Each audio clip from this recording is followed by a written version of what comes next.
Olá, bem-vindo à nossa segunda aula sobre introdução ao Novo Testamento. Essa aula é referente à unidade 3 da nossa apostila, onde falaremos um pouco da cronologia do Novo Testamento. Apesar de o Novo Testamento estar em ordem teológica, uma boa forma de entender os fatos é através da sua ordem de composição. Tá? A ordem dos acontecimentos deu-se a partir basicamente do sétimo ou quinto ano antes de Cristo, onde Cristo verdadeiramente nasce.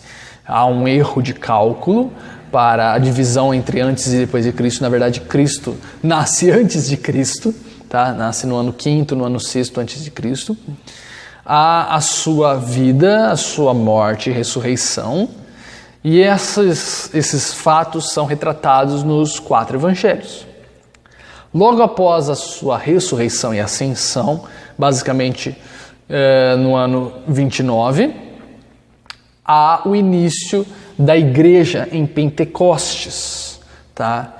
que é retratado no livro do Atos dos Apóstolos, que vai nos retratar até o ano 64 depois de Cristo, que acaba um pouco antes da morte dos apóstolos Pedro e Paulo. O Novo Testamento, tanto teologicamente quanto cronologicamente, ele se inicia com a história de Cristo, certo? E com certeza ele foi o homem mais famoso que pisou na Terra. A sua história ela é narrada nos 4 livros que compõem o Evangelho, digamos assim, que são Mateus, Marcos, Lucas e João. Esses 4 livros eles são basicamente uma biografia de Cristo, não uma biografia moderna como nós conhecemos hoje, que conta todas as etapas da vida de uma pessoa, mas esses evangelistas eles procuraram anunciar o Evangelho, certo? Que é o ministério de Cristo durante seus 3 anos, a sua morte vicária e a sua ressurreição, tá?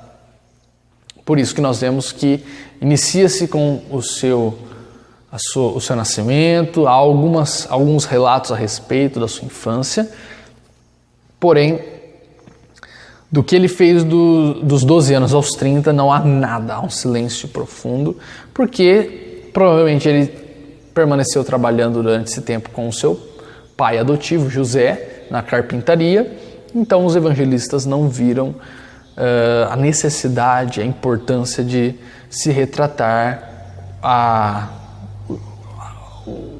vivência comum de Cristo, tá? Nós vemos nesses evangelhos profecias sendo cumpridas na vida de Cristo, e é possível também nós vermos alguns discursos que o próprio Cristo fez e os milagres que ele operou. Então Cristo, ele cumpre todas essas promessas, essa expectativa messiânica, e além disso, ele traz novos ensinos e faz muitos milagres para atestar a sua mensagem. Logo após a sua ressurreição, então inicia-se a história da igreja através dos discípulos, que são aqueles que seguiam e ainda seguem a Jesus, e dos apóstolos, que era um grupo fechado formado por 12 homens que haviam sido ensinados mais proximamente, mais intimamente por Cristo, ok? Que tal história é narrada no livro de Atos. Dentro do livro de Atos, muitos fatos eles são descritos, iniciando com os discursos com ousadia ousados do apóstolo Pedro, e ele termina bruscamente com o julgamento do apóstolo Paulo em Roma. Possivelmente a data que foi produzida esse livro foi no ano 64, ou pelo menos foi encerrado em 64, que é a data da morte do apóstolo Paulo, por não haver o relato do martírio do apóstolo Paulo sendo decapitado a mando de Nero. Tá? Durante essas narrativas, a maioria dos outros 22 documentos do Novo Testamento foram também escritos, muitos deles do apóstolo Paulo, de autoria do apóstolo Paulo. Então, durante a narrativa que o livro de Atos passa, do ano 29 ao ano 64, nesse período são produzidos as cartas paulinas e são também produzidos alguns outros livros, algumas outras epístolas gerais. Como Paulo ele foi basicamente o maior autor, ele basicamente escreveu quase metade do Novo Testamento, é interessante nós fazermos uma nota a respeito de quem ele foi. É praticamente impossível nós falarmos a respeito do Novo Testamento sem mencionarmos Paulo de Tarso ou Saulo de Tarso. Tarso, é lógico, era a cidade em que ele nasceu, viveu, e ele foi um grande líder religioso da seita dos fariseus. Como eu disse na aula passada, ele pertencia a essa seita.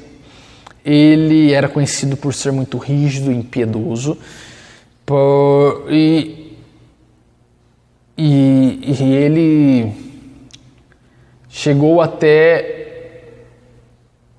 ser rígido não apenas com os cristãos, mas com aqueles que faziam parte do judaísmo. E é lógico, o que ele foi mais conhecido foi a sua perseguição aos seguidores de Jesus Cristo, aos cristãos. Ele pertencia a um grupo de 72 importantes judeus que compunham um tribunal famoso na Palestina chamado de Sinédrio. Esse tribunal ele foi parcialmente responsável, inclusive pela condenação de Cristo à crucificação. O fato mais importante a respeito da vida de Saulo de Tarso é o modo como ele se converte ao cristianismo. De um perseguidor ele passa a ser um apóstolo, que tal conversão é narrada no capítulo 9 do livro de Atos. Acho que a maioria de vocês conhece, mas ela se dá em que Paulo ele pede uma autorização para ir a Damasco a prender os cristãos. E o livro em Lucas, que é o autor do livro de Atos, que podemos considerar ser a continuação do livro do Evangelho de Lucas, Lucas diz que Paulo respirava ameaças e no caminho, indo para Damasco, ele tem um encontro direto com Cristo. Jesus aparece para ele e através deste encontro, Paulo ele fica cego por 3 dias e ele tem que ir para Damasco para que um dos discípulos de Cristo chamado Ananias pudesse orar por ele e a sua visão voltasse. Isso você pode ler mais a fundo no capítulo 9 de Atos. Tá? Então, a partir desse encontro dramático que Paulo tem com Jesus, ele passa a ser um dos maiores proclamadores do cristianismo e do qual escreveu quase metade do Novo Testamento que temos em mãos hoje. Ok? Paulo, ele ganha um destaque por ser um apóstolo de forma póstuma. Ele foi o último apóstolo a ser chamado, foi o último, na verdade, e o diferencial dele foi que ele foi chamado por Jesus de forma que ele havia já sido ressurreto e ascendido aos céus. É interessante que, porque eu disse que o grupo dos apóstolos era um grupo fechado de 12, porque você pode ver no capítulo 1 de Atos que quando os apóstolos eles se reúnem para eleger o 12º para substituir o cargo de Judas Iscariotes, que havia se matado, que Barnabé acaba substituindo, é listado alguns requisitos para ser um apóstolo, que é primeiro ter andado com Cristo durante todo o tempo da sua vida para ser ensinado por ele, ter visto Cristo ressurreto fisicamente, certo? Corporealmente, e ter sido chamado diretamente por Jesus. Logo, só os 12 haviam sido chamados. Tá? E Paulo ele apenas pode entrar nesse conceito, nesse grupo de apóstolos, porque ele vê Jesus fisicamente, foi uma aparição física que Jesus fez a Paulo, não foi uma visão apenas.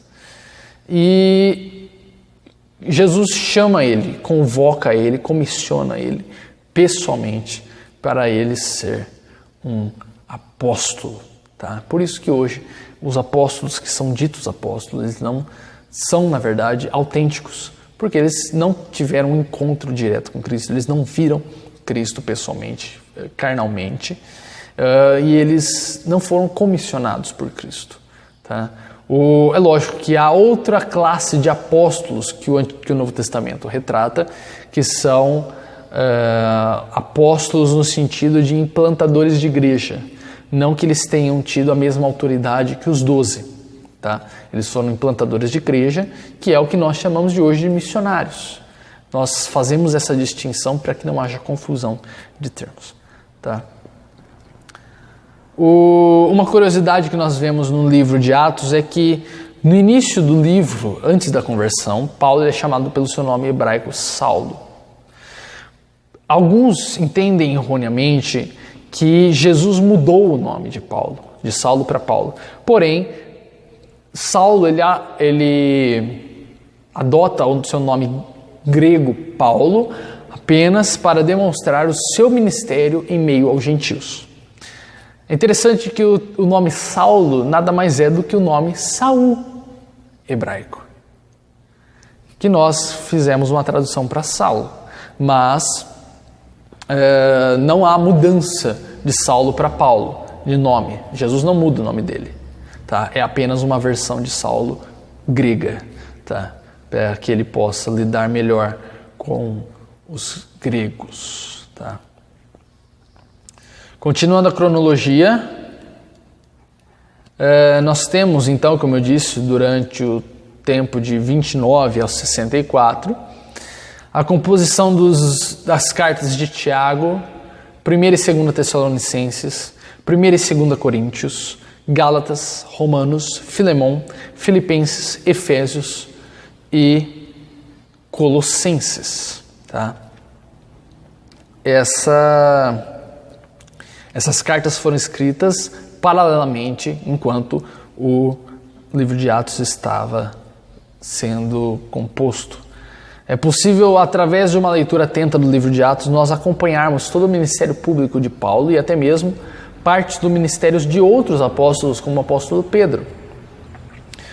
O livro narra as expedições, o livro de Atos narra as expedições organizadas e as equipes missionárias que foram enviadas a diversos lugares para que o evangelho alcançasse todas as partes do mundo conhecido naquela época. Ao todo, narra-se com detalhe 3 viagens missionárias que Paulo realiza, e Atos termina, como eu disse, com Paulo sendo liberto da prisão e não relata seu martírio ou seus últimos dias, certo? Entretanto, outros documentos eles são escritos após o fim do livro de Atos, que é provavelmente no ano 64. Do ano 64 ao ano 67 são escritos 1 Timóteo, Tito, 1 Pedro, Hebreus, 2 Pedro, Judas e 2 Timóteo, que é a última carta que Paulo escreve. Na verdade, ele é preso no ano 64 em Roma, mas ele é solto. Porém, ele é preso depois novamente a mando do imperador Nero, e no ano 67 ele é morto, decapitado. Embora o Novo Testamento não nos diga a respeito do seu martírio, ainda assim nós temos documentos históricos que nos retratam o martírio do apóstolo Paulo. E dos anos 95 ao 96 nós temos a composição de 1ª, 2ª e 3ª João e o livro de Apocalipse, certo? Nessa cronologia nós iremos, na próxima aula, falar um pouco mais, um esboço de cada livro que compõe o Novo Testamento. Ok? Fiquem todos com Deus, que Deus abençoe a todos. Tchau.